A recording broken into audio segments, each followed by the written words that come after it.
We've all seen this happen. An AI video starts with a realistic runner, but the moment they try to push the speed limit, the physics engine panics. Our athlete quickly decays into a morphing, multi-limbed hallucination. For the past year, developers have been locked in a race for maximum kinetic motion. The priority has been on frantic pacing and wide, sweeping camera movements to prove these models can handle high-octane action. But forcing an AI to guess what happens during extreme motion often shatters the scene's spatial reality.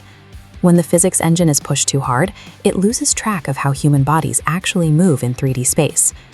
Minimax's H3 model takes a different approach. Rather than joining the race for the fastest camera sweeps, the engineering behind H3 prioritizes coherence. To reach the next level of video quality, the developers realized they actually had to hit the brakes. To see why this works, we have to isolate the variables in a controlled environment. H3 intentionally throttles hyper-fast action sequences.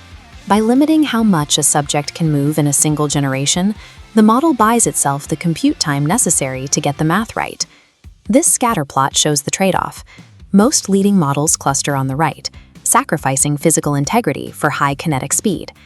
H3 occupies the upper left quadrant. It limits its own top speed to ensure that everything on screen remains physically solid. You can see the result in this fight sequence. While the motion is slower than its rivals, the model maintains anatomical rules.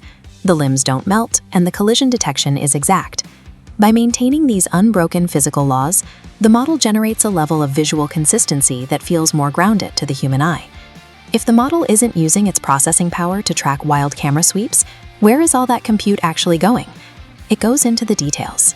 The model redirects its energy toward precision micro-movements, like the rhythmic tapping of fingers during a conversation. This precision carries over to audio-visual sync. Because the frame-by-frame movement is so stable, the model can maintain perfect lip sync even during long stretches of multilingual dialogue.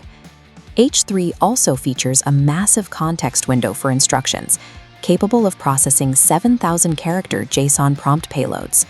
H3 treats these complex prompts and storyboards as rigid blueprints. It follows the provided layout instead of guessing. This rigidity keeps characters and locations consistent across multiple shots, keeping spatial variables locked from frame to frame. H3 replaces the random results of a prompt generator with the discipline of a predictable film tool. These physical upgrades allow the model to function as a tool for intentional narrative work. The focus moves from capturing surrealist accidents to executing specific, repeatable assets. There is also an economic advantage to prioritizing stability over chaos. A 15-second generation in H3 costs 150 units. In contrast, the compute required for a hyperkinetic model can reach 750 units for the same clip. The cost difference highlights a shift in priorities. High-end video isn't necessarily about who can render the fastest action. Narrative storytelling requires holding the universe together without visual glitches. H3 provides the precision required to keep that world intact.